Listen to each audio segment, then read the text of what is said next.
Good morning बच्चों, फिर से स्वागत है आपका ऑनलाइन क्लासेस में। देखिए प्यारे बच्चों, कल हमने बात की थी मियोसिस की। किसकी बात की थी? मियोसिस की, अर्थात अर्धसूत्री विभाजन की। हमने स्टार्ट किया था अर्धसूत्री विभाजन, जिसमें मैंने आपको परिभाषा, इसके अलावा अर्धसूत्री विभाजन जो है वो 2 प्रावस्थाओं में होता है। कितनी प्रावस्थाओं में होता है? 2 प्रावस्थाओं में होता है। एक तो अर्धसूत्री विभाजन प्रथम और एक अर्धसूत्री विभाजन द्वितीय। आज हम शुरुआत करेंगे अर्धसूत्री विभाजन प्रथम की। इंटरफेज अवस्था चाहे समसूत्री विभाजन हो चाहे अर्धसूत्री विभाजन हो, उनमें सेम रहती है। उनमें क्या रहती है? सेम रहती है। अब हम शुरुआत करते हैं एम फेज की, और एम फेज पे हम शुरुआत करेंगे कैरियोकाइनेसिस की, अर्थात केंद्रक विभाजन की। तो पहले बच्चों शुरुआत करते हैं अर्धसूत्री विभाजन प्रथम। अर्धसूत्री विभाजन प्रथम, अर्धसूत्री विभाजन फर्स्ट। अर्धसूत्री विभाजन प्रथम की जब बात करेंगे, मियोसिस इसको बोला जाता है। ठीक है, देखिए ये कोशिका विभाजन की जो है वो अत्यधिक महत्वपूर्ण अवस्था होती है। इंपॉर्टेंट फेज क्या है? Important phase.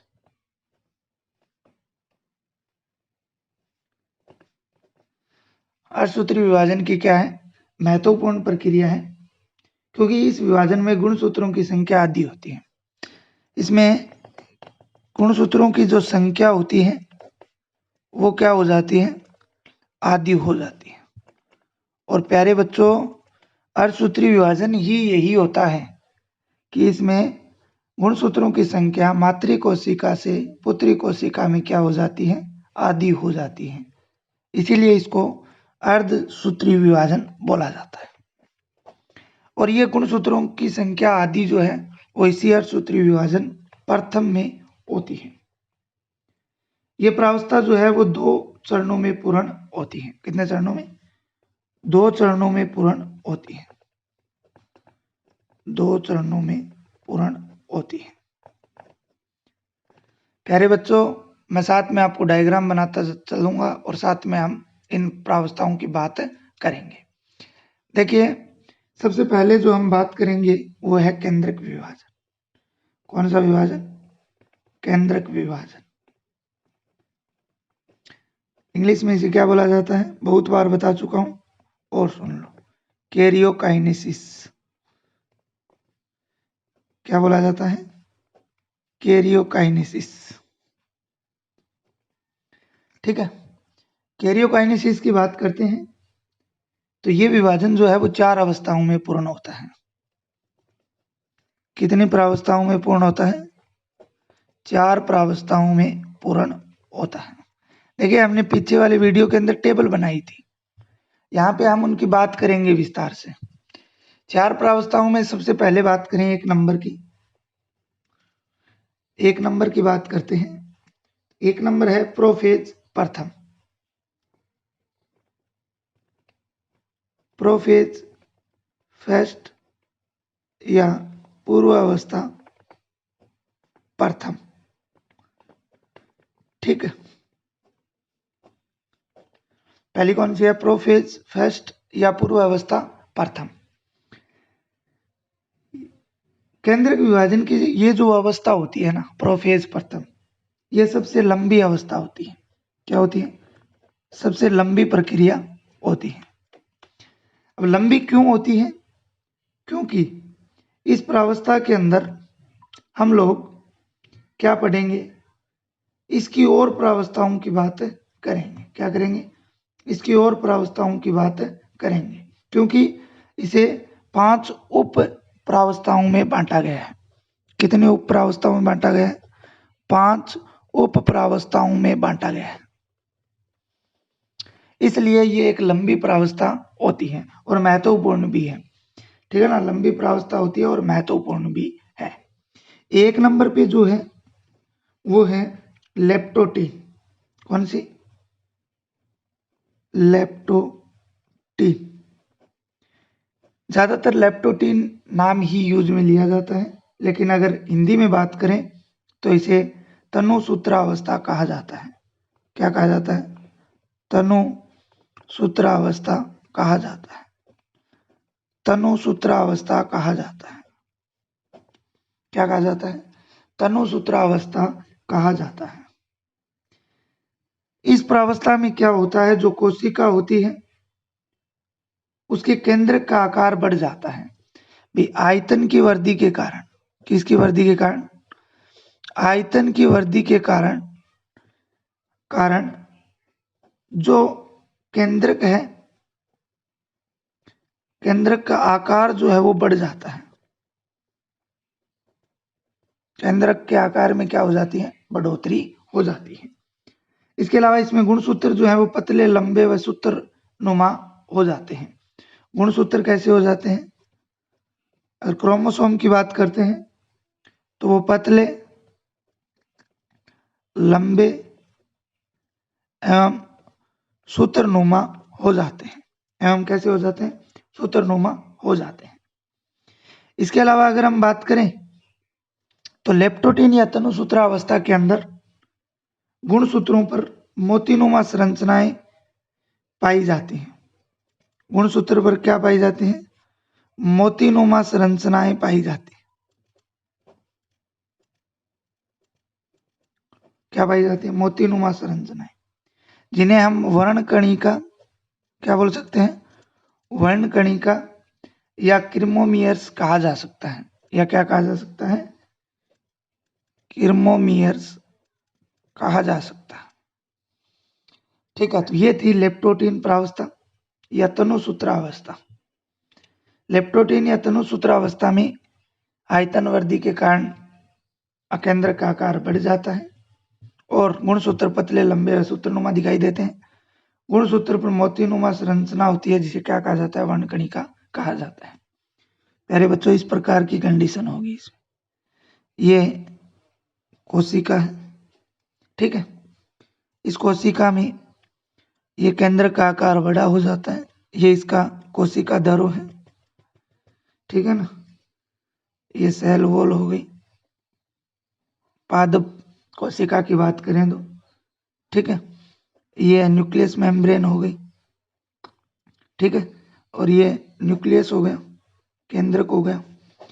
ये साइटोप्लाज्म हो गया, ठीक है। अब जो गुणसूत्र हैं वो लंबे एवं पतले हो जाते हैं, इस प्रकार से नजर आते हैं। ये क्या हो गए? क्रोमोसोम, गुणसूत्र, ठीक है। इस प्रकार की जो संरचना दिखाई देती है वो लेप्टोटीन के अंदर होती है। किसमें होती है? लेप्टोटीन में होती है। दूसरी प्रावस्था की बात करते हैं, 2 नंबर प्रावस्था जो है जाइगोटी। 2 नंबर क्या है? जाइगोटी। 2 नंबर है जाइगोटी। हिंदी में बोला जाता है इसको युग्म सूत्रावस्था। युग्म सूत्रावस्था क्या बोला जाता है? युग्म सूत्रावस्था।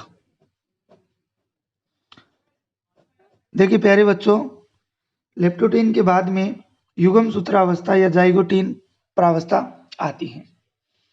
इस प्रावस्था में अगर हम लोग बात करें तो इस प्रावस्था में समजात गुणसूत्रों द्वारा युग्म जोड़े बनते हैं। भाई समजात गुणसूत्र जो है उनके युग्म जोड़े बनते हैं। क्या बनते हैं? युग्म जोड़े बनते हैं, जिन्हें हम लोग युगली या बाइवलेंट कहते हैं। क्या बोला जाता है? युगली। याद रखना इस शब्द को, युगली या बाइवलेंट। युगली या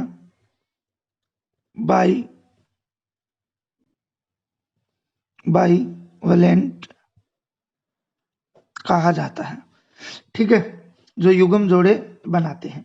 तथा इस प्रक्रिया की अगर हम बात करें तो उसे सिनेप्सिस कहा जाता है। क्या कहा जाता है? सिनेप्सिस। तो ये प्रश्न कई बार पूछा हुआ है, सिनेप्सिस क्रिया किसे कहा जाता है? तो जाइगोटिन अवस्था के अंदर समजात गुणसूत्र युग्म जोड़े बना लेते हैं, उस कंडीशन को क्या बोला जाता है? सिनेप्सिस कहा जाता है। देखिए इस प्रकार की कोशिका जो है वो बन जाएगी। ये सेल है, ये केंद्रक हो गया, ये साइटोप्लाज्म हो गया, ठीक है। इसके अंदर इस प्रकार से संरचना बन जाएगी। उस संरचना को क्या बोला जाता है? युगली बोला जाता है। क्या बोला जाता है? युगली बोला जाता है। तीसरी प्रावस्था की बात करते हैं। 3 नंबर प्रावस्था की बात करते हैं तो वो है पेक्टिन। कौन सी है? पेक्टिन। हिंदी में इसको बोलते हैं स्थूल सूत्रावस्था। क्या बोला जाता है? स्थूल सूत्रावस्था। देखो इंग्लिश वाले सब ज्यादा इंपॉर्टेंट है, लेप्टोटिन, जाइगोटिन, पेक्टिन। स्थूल सूत्रावस्था की अगर बात करते हैं तो प्यारे बच्चों, इस प्रावस्था में जीन विनिमय की क्रिया होती है। कौन सी क्रिया होती है? जीन विनिमय की क्रिया होती है। इसे इंग्लिश में क्रॉसिंग ओवर बोलते हैं। वो क्रिया किस प्रावस्था के अंदर होती है? पेक्टिन प्रावस्था के अंदर होती है। इसमें युगली अलग अलग होकर चतुष्क में परिवर्तित हो जाती है। जो युगली थी वो अलग होकर चतुष्क में बदल जाती है। किस में बदल जाती है? अलग होकर चतुष्क में बदल जाती है, ठीक है। अगर हम बात करें इसकी संरचना की तो वो इस प्रकार की होती है। ये मान लीजिए कोशिका है, ये केंद्रक है, ये इसका साइटोप्लाज्म हो गया। इसमें ये जो युगली थी ये है, टूट कर किस में विभक्त हो जाएगी? इस प्रकार से चतुष्क में विभक्त हो जाएगी, ठीक है। इसे क्या बोलते हैं? क्रॉसिंग ओवर बोलते हैं। या इस प्रावस्था में कौन सी क्रिया होती है? क्रॉसिंग ओवर की क्रिया जो है वो होती है। इसके बाद हम बात करते हैं 4 नंबर की।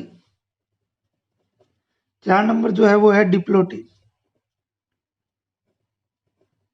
डिप्लोटिन इसे बोलते हैं द्विसूत्रावस्था। क्या बोला जाता है? द्विसूत्रावस्था बोला जाता है। प्यारे बच्चों, इस प्रावस्था में गुणसूत्र जो है वो अलग अलग होते हैं और सिरों की ओर जाना प्रारंभ हो जाते हैं। कहाँ जाना प्रारंभ हो जाते हैं? सिरों की ओर जाना प्रारंभ हो जाते हैं। और गुणसूत्रों के इस प्रकार के पृथक्करण को हम सीमांतीकरण क्या बोल सकते हैं? सीमांतीकरण, या इंग्लिश में बोले तो टर्मिनेलाइजेशन कहा जाता है। क्या कहा जाता है? सीमांतीकरण या टर्मिनेलाइजेशन कहा जाता है। इस प्रावस्था में गुणसूत्र जिस बिंदु पर मिलते हैं उसे काइएज्मा कहा जाता है। और साथ में इसमें किसका निर्माण होता है? काइएज्मा, या हिंदी में अगर बात करें तो वेयातिसिका का निर्माण होता है। किसका निर्माण होता है? वेयातिसिका का निर्माण जो है वो होता है। और अगर संरचना की बात करें तो वो इस प्रकार की कंडीशन में बनेगी, ठीक है ना। ये तो 1 नंबर की थी, ये 2 की, ये 3 की, ये 4 की। 4 में क्या होगा? ये है, इसमें अब क्या बन जाएंगी? वेयातिसिका जो है वो बन जाएंगी इस प्रकार से, और ये इधर दूरों की ओर जाना शुरू हो जाएंगे, ठीक है। लास्ट है 5 नंबर। 5 नंबर की बात करते हैं तो वो है डाइकाइनेसिस। डाइकाइनेसिस हिंदी में बोला जाता है पारगतिकरण। पारगतिकरण हिंदी में क्या बोला जाता है? पारगतिकरण। पारगतिकरण की बात करते हैं तो इसमें काइएज्मा विलुप्त हो जाते हैं। जो काइएज्मा बना है वो क्या हो जाते हैं? लुप्त हो जाते हैं। साथ में सीमांतीकरण जो है वो पूर्ण हो जाता है। सीमांतीकरण क्या हो जाता है? पूर्ण हो जाता है। केंद्रक व केंद्रक झिल्ली हैं वो भी लुप्त हो जाती हैं। केंद्रक व केंद्रक झिल्ली हैं वो भी क्या हो जाती हैं? लुप्त हो जाती हैं। तो कंडीशन रहती है इस प्रकार की, ठीक है ना। ये केंद्रक झिल्ली जो है वो लुप्त हो जाती है, ठीक है। और ये गुणसूत्र जो है वो इस प्रकार से रहते हैं, इस प्रकार की कंडीशन में रहते हैं, ठीक है। ये हो गया इनका सीमांतीकरण जो है वो पूर्ण हो जाता है, काई एजमा लुप्त हो जाती है और केंद्रक झिल्ली जो है वो भी लुप्त हो जाती है। तो प्यारे बच्चों, आज हमने इस वीडियो के अंदर प्रोफेज प्रथम अवस्था की विस्तार से बात की। कल हम मेटाफेज प्रथम की बात करेंगे।